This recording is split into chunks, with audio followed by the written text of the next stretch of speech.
Good morning, good evening, good afternoon, from wherever in the world you are joining us. Thank you for joining us in this Indegene Digital Summit for what promises to be a very interesting session, during which we will discuss some of the factors and parameters that determine the success of pharma product launches. To help us understand this better, I have the unique privilege of hosting two senior leaders from the industry, who between them have an enviable record of managing several successful pharmaceutical product launches in the past, cutting across therapy areas and geographies. My first guest is Mark Hagler, Senior Vice President at Sun Pharma, where he leads the integrated business for North America oncology, ophthalmics, and radiopharma. With more than 20 years of experience, Mark has achieved remarkable success in both US and global product development and launches across both specialty and primary care therapy areas. My second guest is Brian Heath, Vice President and General Manager of the US Oncology Business Unit at Amgen. Prior to this role, Brian held the position of Vice President and General Manager within the US Bone and Neuroscience Business Unit. Over the past 20 plus years, Brian has led commercial teams across various therapeutic areas with a specific focus on hematology and oncology in the United States, Canada, and Latin America. Welcome, Mark. Welcome, Brian. Thanks, Sanjay. Welcome, Good morning. Sanjay. Thank you. Well, before getting into the meat of the discussion with our panelists, let me set some context.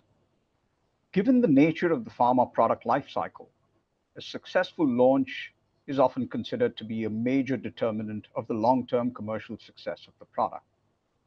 Little surprise, therefore, that pharma companies pull out all the stops by way of investment and resources to support the launch. Despite that, all the data show that only about 42%, actually 42% of drug launches fail to meet their 2-year targets. In a sense, 58% don't meet their, actually go on to meet their targets. And as a result, almost 58 to 60% of biopharma companies lower their launch expectations by 25% or so. To understand why, Indegene carried out in-depth interviews of 15 commercial and medical leaders across companies and therapy areas who have between them managed more than 100 product launches. A full report of the study findings will be made available soon, but I want to pull up just one slide as a sneak preview to show the 5 reasons that the study threw up as reasons for why launches fail to meet expectations. Maybe pull up the slide, please. So in order of impact, the reasons that the interviewees that we had actually met cited as reasons for drugs missing launch forecasts was as follows. Number 1, payer activation and reimbursement challenges, really pointing towards having the right payer strategy as well as pricing strategy. Number 2, regulatory roadblocks and competitive kind of dynamics themselves. Number 3, inadequate market adoption by healthcare professionals. Number 4, field force effectiveness and efficiency challenges. And number 5, patient engagement and adoption issues. There were, of course, several other reasons that were cited, but these were the top 5 in terms of importance as well as impact that our experts cited. And these are the ones that we are going to kind of deep dive into during the course of the discussion today.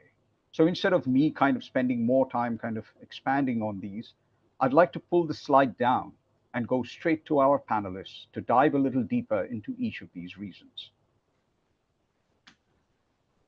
All right. So let's get cracking, and maybe I'll start off with Brian.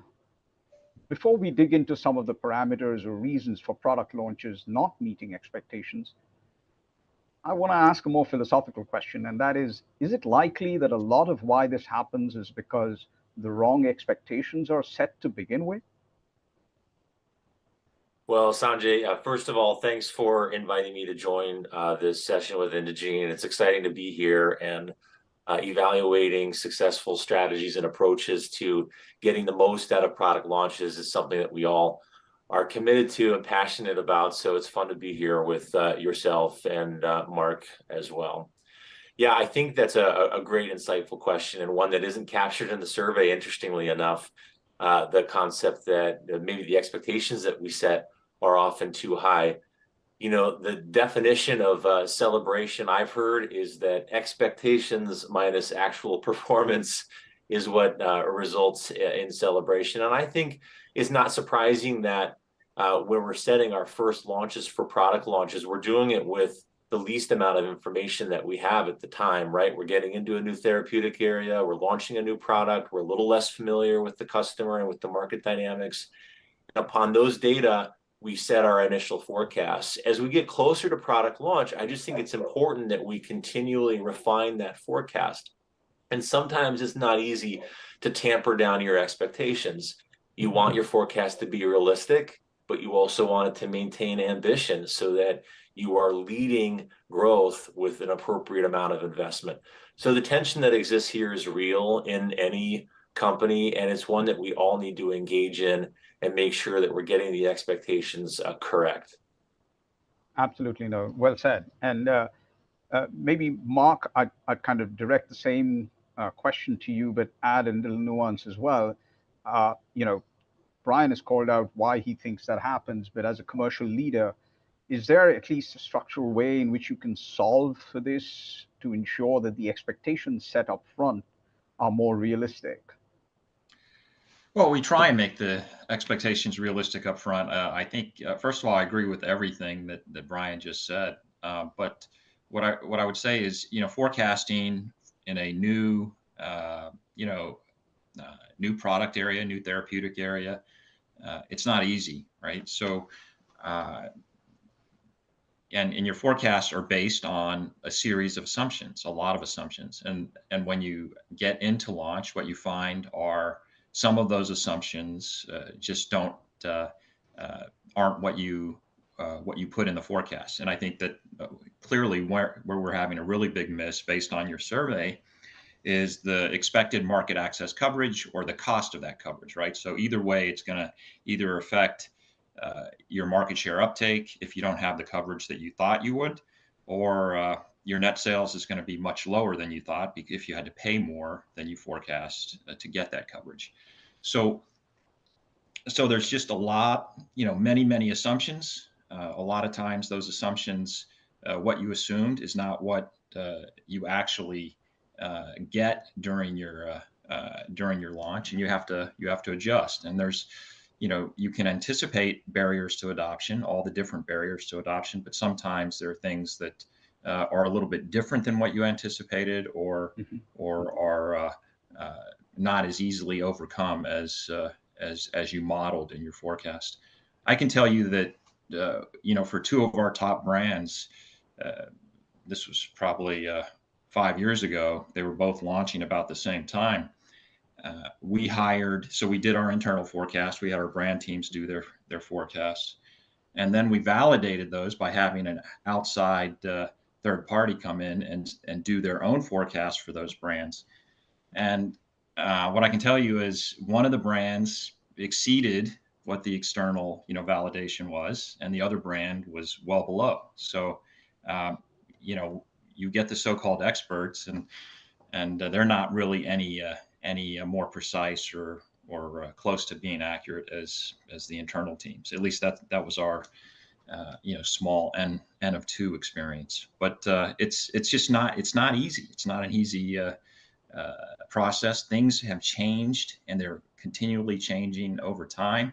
So when you use analogs, they don't really they're not as helpful as they have been maybe 10 years ago. There's just been rapid changes in the environment that you're launching into. So it's just, that's the issue. I agree. And, at Indegene, we profess to be an expert on the forecasting, and a point well taken. We don't get it right every time either. I guess the secret is is to just keep your eyes on the ball all the time and kind of make the adjustments as you see them come along. So nevertheless, that was good to kind of get started. What I'd like to do now is to really get into the deep, each of the individual themes in the survey itself, and then kind of peel that onion a little bit. But before that, just one quick question, really, and maybe Mark, you can take this one to start with, really. your reaction to the findings from the survey, the top 5 things, whether it was payer activation, whether it was regulatory roadblocks, HCP adoption, the field force effectiveness, as well as patient adoption. Would you agree with the reason that was cited? And was there be anything else that you would have expected to see in the top 5 which you didn't? Well, I think Brian hit the nail on the head, right? Just having the quality of the initial forecast, really. I think that market access, it's dependent upon therapeutic area, right? So some protected classes in terms of where reimbursement's required, it's a little bit easier to model that in your forecast, whereas if you've got a general medicine, for instance, that's going into a heavily genericized space and does not have head-to-head data against the standard of care, which may be generic, you're going to find the road is much more difficult with regards to either getting payers to cover you and or what type of rebates they would have to extract or they would extract from you to get coverage. So it's a bit different, right? And I know that since there's been a lot of consolidation, if we think about who controls 80% of the market, you're talking about 3 major PBMs, right? So there's a lot of it makes it very, very difficult. It also makes your launch strategy. It's not a one-size-fits-all launch strategy, right? So you have to decide if you want to give up that much margin to get volume. Are you willing to, if you've got a sub-pop within your broader indication that's very, very, where the data is very compelling, do you just go after that smaller subset with payers with the expectation that you would get better payer coverage at lower rebates, but it's a smaller piece of the pie, and then build your launch strategy around that? I think Pfizer has done that very well in the past, and sort of establish your beachhead and then expand over time. But it does make launch strategy much more complex than it was even 10 years ago. Got it. And so, Brian, actually, what I'd like to do is picking up on that, really start kind of diving into that first reason that we found in the survey, really, with payer activation, reimbursement challenges, and really post-launch as well. Market dynamics can rapidly evolve. So they can potentially impact reimbursement, they can potentially impact adoption. What can companies and commercial leaders actually do to proactively monitor the real world data and feedback to iteratively adjust their launch strategies? Maybe some of that is stuff that Mark addressed, but is there anything more nuanced that we can think about as to how we should, or what kind of data or what kind of things should we be looking at?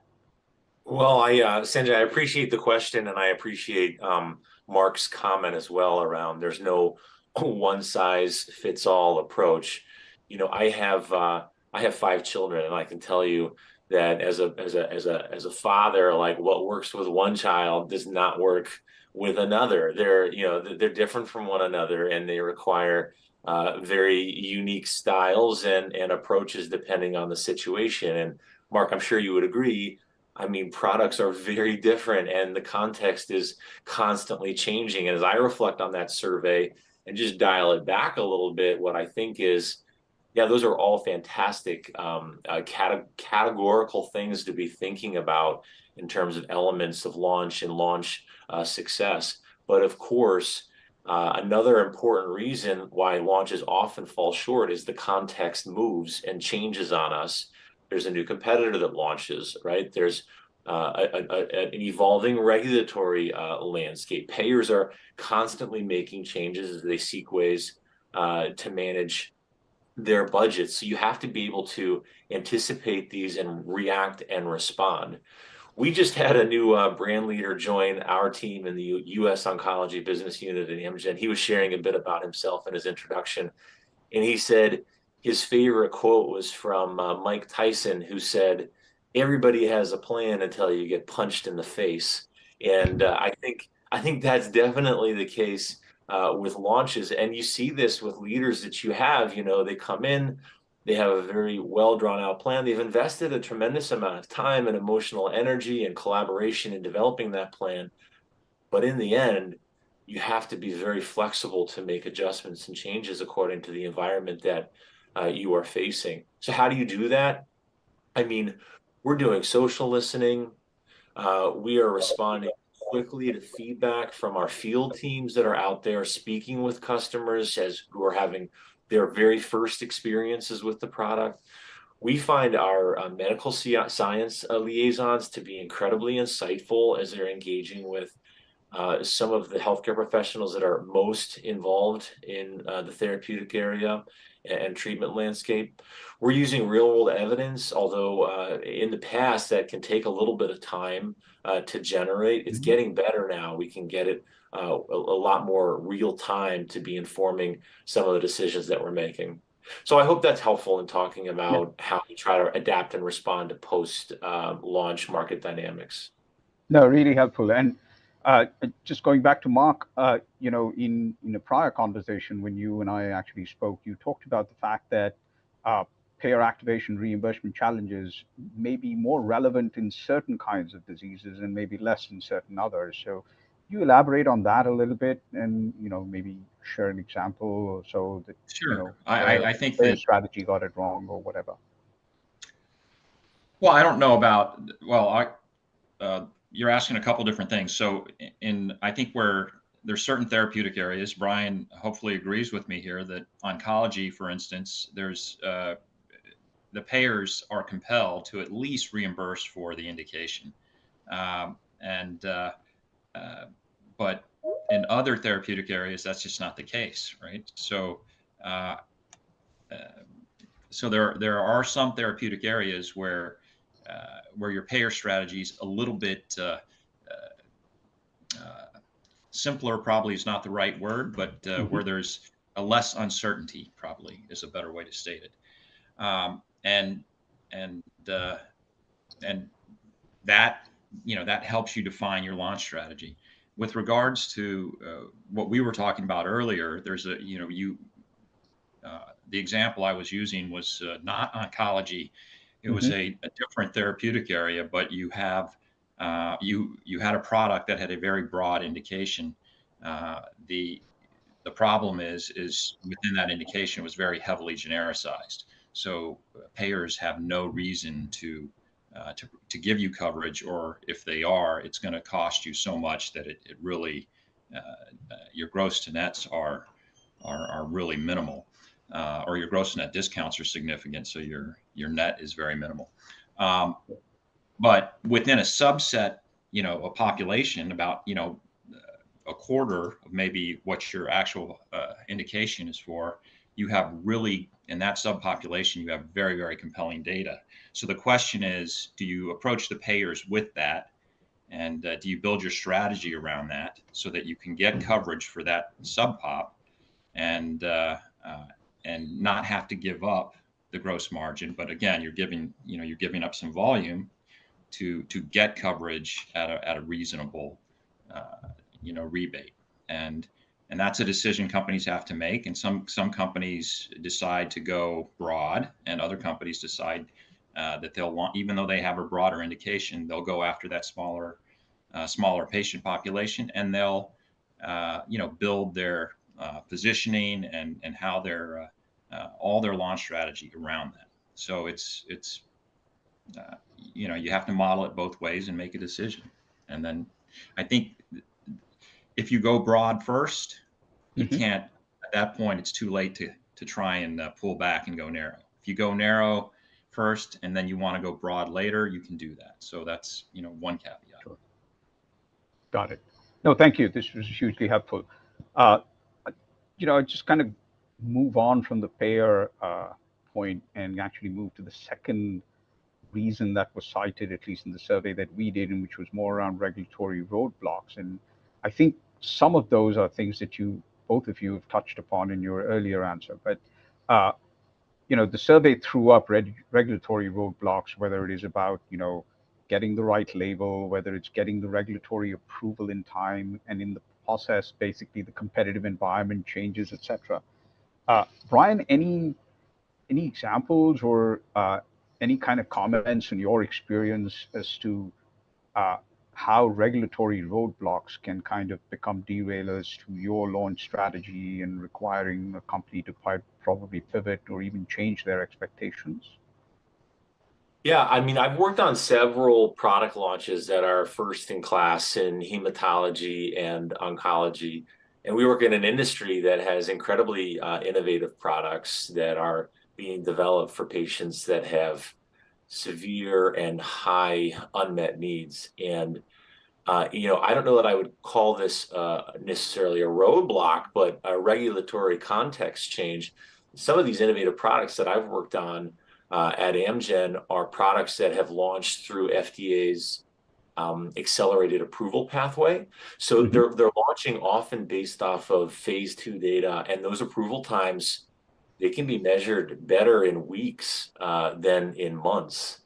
I've also worked on products that have REMS programs or very tight and specific post-marketing commitments. And all of these, I think, fit in this category of a sort of a regulatory nuance that introduces uncertainty, tighter time frames, and unique constraints or actually opportunities for the product's success. So they're all definitely situations where the regulatory environment added significant new dynamics and context to the launch. So maybe just an example, under the accelerated approval, you have to move much more quickly, and you have to be prepared for multiple label scenarios because that label is based on very early clinical data that is constantly evolving, and you have to be thinking through what will that label look like as additional evidence is generated through later stage clinical studies.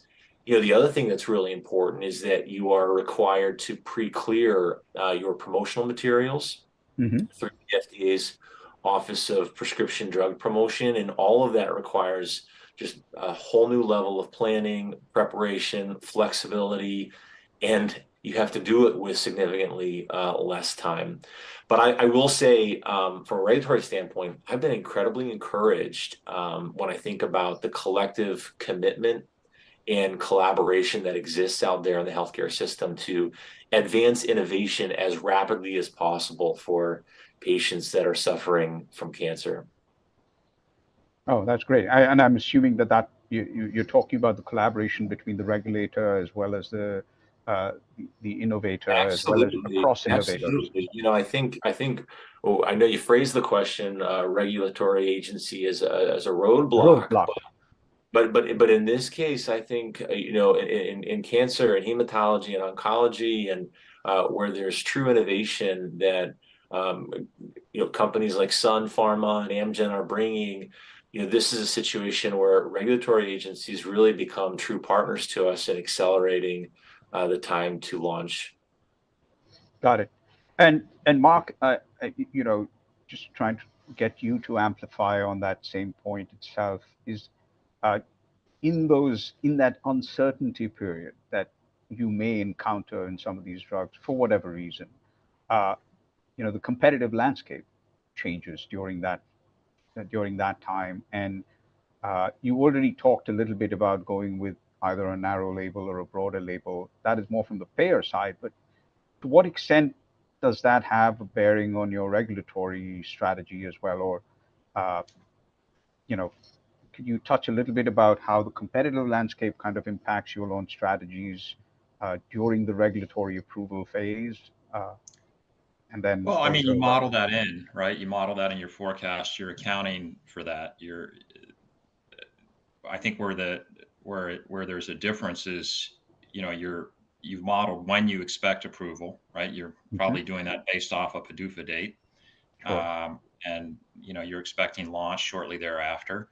So that's all modeled in. Now, if that gets pushed back for whatever reason, then your competitive launch shares within your total market you'll have to adjust those, right? Because they'll have more time on market than than you will before you launch. Yeah, those are just adjustments you make as needed as things progress. So it's you know that's essentially Sure. the only thing you need to do there. And at Sun, we don't. First of all, I think Amgen's a world-class company, and the fact that they have a lot of Subpart H approvals, speaks to the innovation that they're bringing to the market. Sun, we don't have any current Subpart H approvals, and we're not. We haven't had to deal, and I shouldn't say deal. We haven't planned under that scenario, right? Having to pre-clear with PDP, things like that. Understood. Thank you. Let me now pivot to the other 2 points, really. And the first one really is about HCP engagement. Maybe I want to talk a little bit about the field force itself. And this is a perennial challenge for all marketers, regardless of whether it's launch or otherwise. It really is, how do you optimize the deployment of your field force? Really, at the end of the day, it is perhaps the most expensive channel to engage physicians and perhaps the most effective. But Mark, just staying with you at this point, what has been your experience? Maybe, you can bring it to life with a real life case example in terms of which kind of sales force tends to generate better ROI. Is it the specialty sales force, the general medicine sales force? And again, I know there will be, just like Brian mentioned, there are 5 different children, so it may vary from child to child. But in your experience, have you seen the sales force actually deliver better ROI at the launch phase in one kind of therapy area versus the other? Yeah, sure. I think that it's sort of an unfair comparison, though, right? So if you think about typical general medicines, the net selling prices are low in most cases, versus specialty products where you have tremendous, significantly more expensive or significantly higher net selling prices. You have a smaller target base of customers that you're going after, and so you could have a smaller sales force selling a much higher priced product, and usually with better coverage than you're going to get with gen meds. So the ROI is it's almost an unfair comparison. I'm sure there's exceptions within the gen med space, but in general, my experience has been specialty is going to have higher ROI. Got it. And Brian, would you kind of comment on that as well, and maybe also perhaps take a stab at probably pointing us towards any specific attributes of a product, for instance, that you believe holds the key to unlocking its maximum effectiveness in the pre or peri-launch period? Yeah, I mean, I think what Mark is saying is generally true, right? You have a very different set of circumstances for general medicine products than you do for specialty products. Of course, a lot of my experience is in hematology and oncology, and I'd say historically, the general consensus may have been that general medicine products are more promotionally sensitive to the efforts of a sales force than in more specialty therapeutic areas. I would say that's moving on us, and I'd be careful for anyone who tries to benchmark too closely to that philosophy. I noticed from 2020 through 2023, just over the last 4 years, there's been approximately 200 new drugs approved by the FDA in oncology. Just think about the implications of that for a healthcare professional who's trying to manage their patients with the very latest evidence and very best innovation. It's very complicated for them to consider all of the necessary things to adopting this new technology. And so, for a sales force, how do you keep that information simple, clear, easy to access, so it's on demand when a patient presents, and there's easy access to the information that you need to get the patient started. And we need to identify and remove friction in the system to enable adoption. On the specialty side, think about hematology and oncology, where it's increasingly smaller patient populations and there's more use of precision medicine. I think your sales force is just involved in different aspects that are necessary to drive and help aid and enable adoption. Maybe it's not just sharing the clinical safety and efficacy of the product. Now that's certainly important. It may be helping practices think about precision medicine and how they make sure they are doing appropriate biomarker testing and documenting those test results so it can be factored into a treatment decision, making sure there's less friction that's involved in making sure the patient can access the therapy after the physician has made a selection of treatment for them. So again, not a one-size-fits-all approach, but I think that the sales force continues to be a really critical part of effective launches, whether it's in specialty therapeutic areas or in general medicine.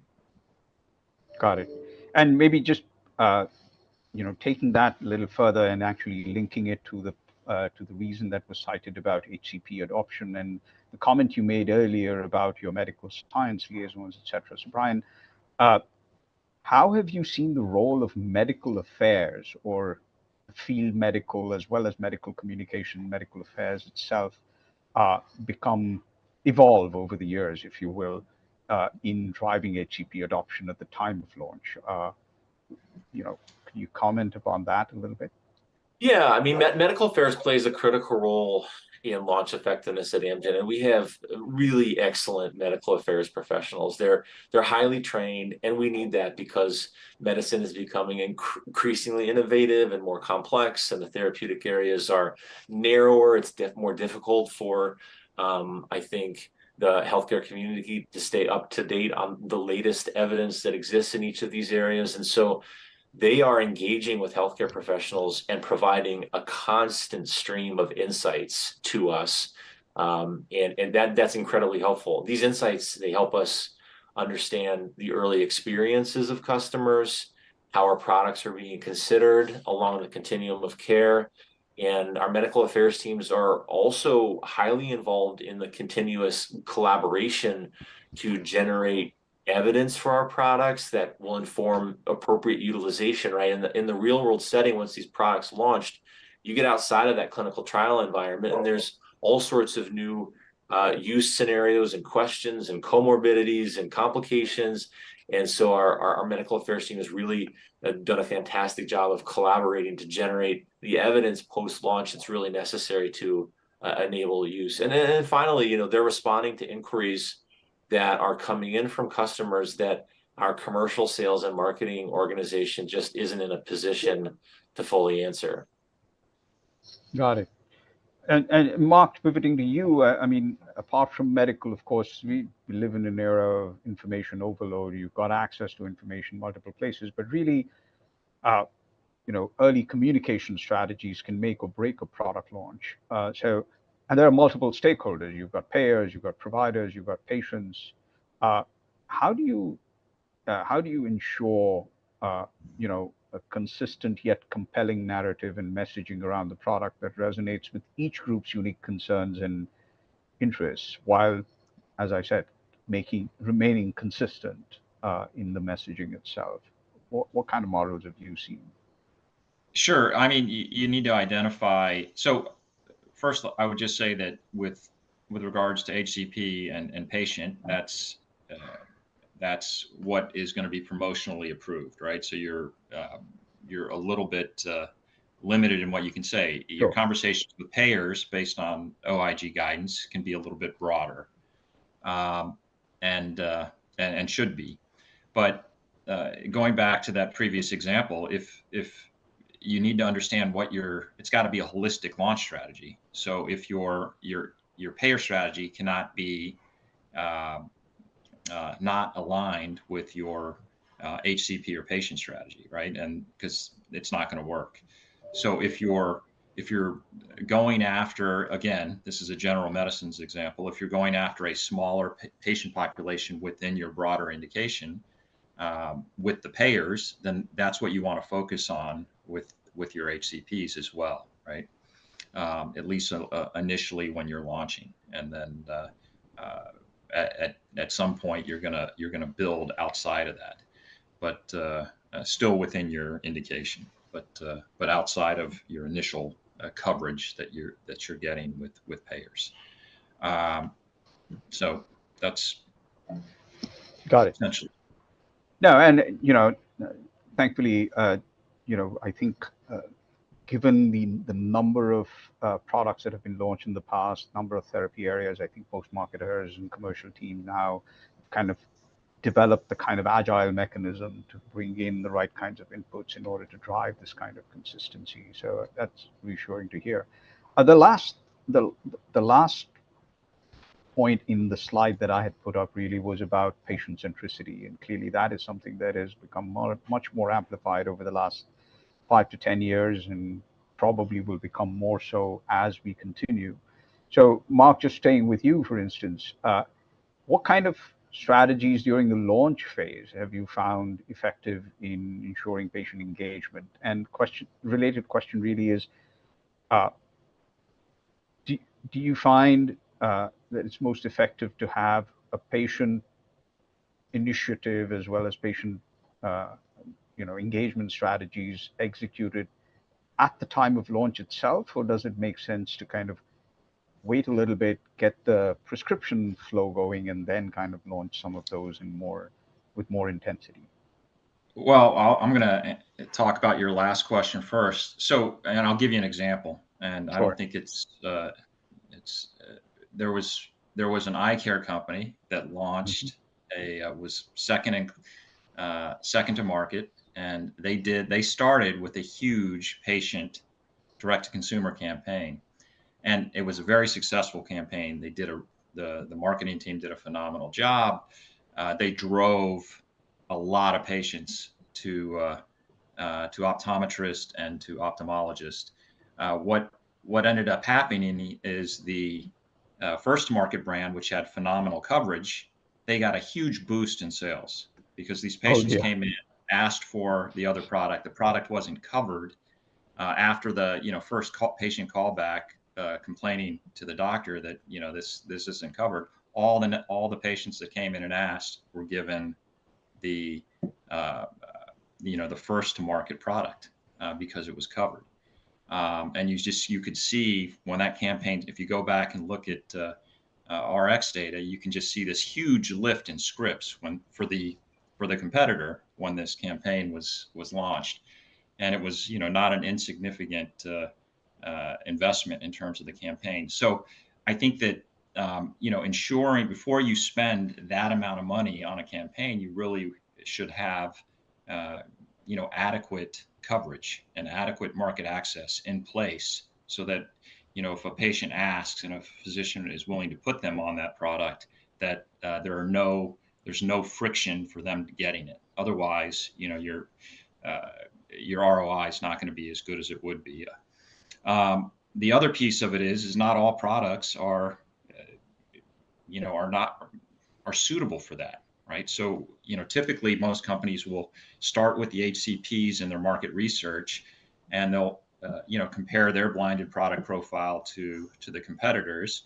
And somewhere in there there'll be a question of if a patient comes to you and asks for this, would you give them that product? Hmm. And if the answer, if the percentage of respondents from the HCPs is very high, then that's sort of a clue that, hey, we should have some focus on patients and DTC. And then it's making sure if it's a rare disease, where do you go? Because it's not going to be your typical channels, right? You may focus on if there's a disease where there might be 2 or 3 or even 1 or 2 patient advocacy groups that have the majority of all the patients, and they're digital, for instance. That makes it pretty easy. It's usually not that case, but that would be ideal. And but making sure that you've got the right channels depending on the product. No, thank you. And Brian, just I know we're running out of time, but if you could just spend maybe a minute or two kind of sharing any of your experiences where patient-focused initiatives have left have led to maybe sustained success throughout a product's life cycle? Yeah, I mean, I'll build on what Mark's saying about making sure you have an integrated strategy across both your healthcare professional promotions and your patient engagement, and of course on the payer activation side as well. You know, like in a silent disease like osteoporosis, for example, it can be very important to mobilize the patient to ask their doctor about treatment options. And even if the patient doesn't ask about treatment options, it's really important that they've heard about those treatment options. So when the prescriber offers it to the patient, they're willing to accept it. The last thing you want is you spend all this time and effort making sure the physicians are aware and are willing and interested in adopting the technology. They go to offer it to the patient, and the patient says, "I never heard of that. You know, I don't need that. I don't want that." And so I do think it's really important that you've got both going simultaneously. So when the physician offers it, the patient is willing to accept it, and in a best case scenario, ask for it. Got it. No, thank you so much. And I know we're absolutely at the last 2 or 3 minutes. And one of the questions that we had actually received as a, from, a pre-group that we had actually kind of polled in terms of what kind of question would they like to have answered on a panel like this.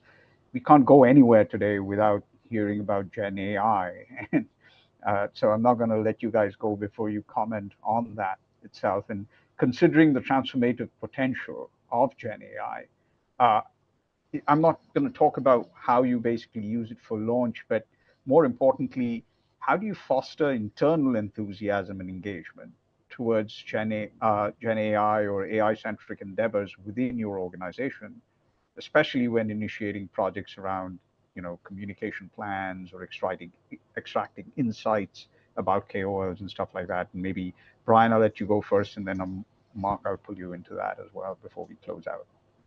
Well, you're right, Sanjay. You can't go anywhere without hearing about it and experiencing it. I know I'm using technology in my personal life. I'm excited about its transformative potential for our industry.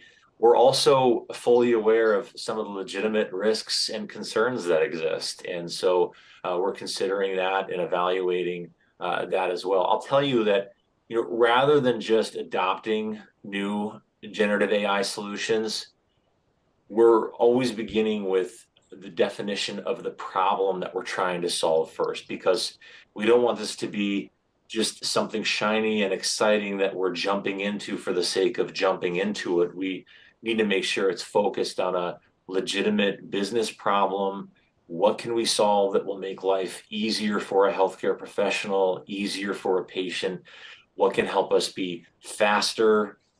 What can help us reduce the amount of resources that we deploy, save time, and then what can increase the impact that we have. And we are adopting it. So I'll just give you a few examples. Adaptive learning in terms of sales training. You can help focus your training on the areas where development is needed and save time not doing duplicative training on areas where we already have strong competency.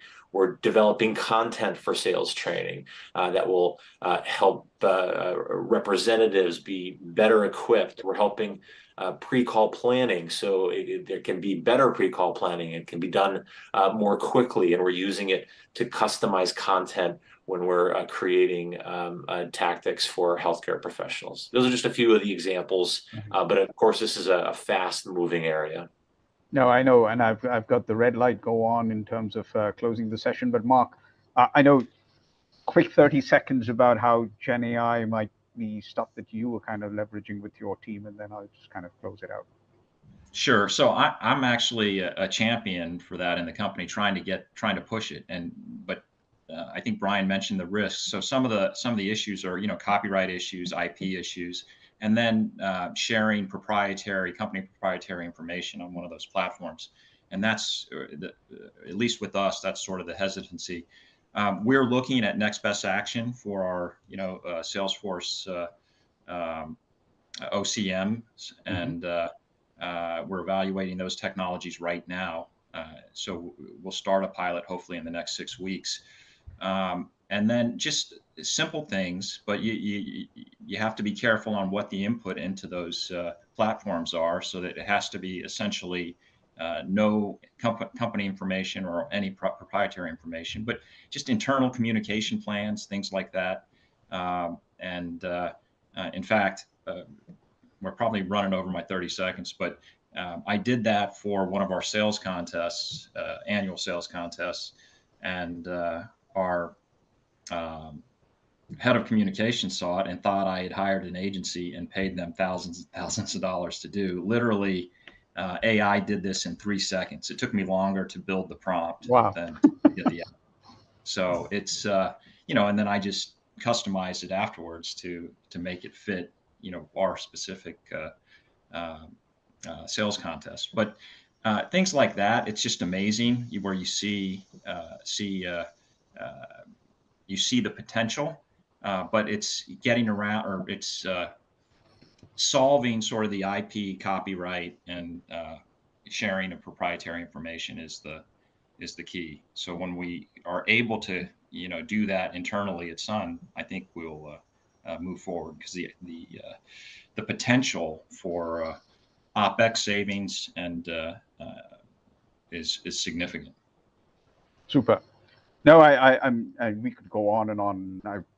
But I want to thank you both, Mark, Brian. Really appreciate this. This was hugely helpful. I found it extremely interesting. I'm sure our audience will be, coming back to us with several questions, comments, etc. And I'm hoping that everybody who watched this basically really got something out of it. I think the takeaway for me is that while you have a plan, it's only as good as before the first punch lands, and you hope that it's not a Mike Tyson kind of punch, but maybe a light featherweight kind of punch when it arrives. But the idea is really to be alert, agile, and be able to pivot as and when you see things changing in the front. So nevertheless, I'm again very, very thankful to Brian, Mark, both of you, to kind of have participated and shared your insights so generously with us. Thank you so much. Thank you, Sanjay. Thanks, Sanjay. Bye-bye.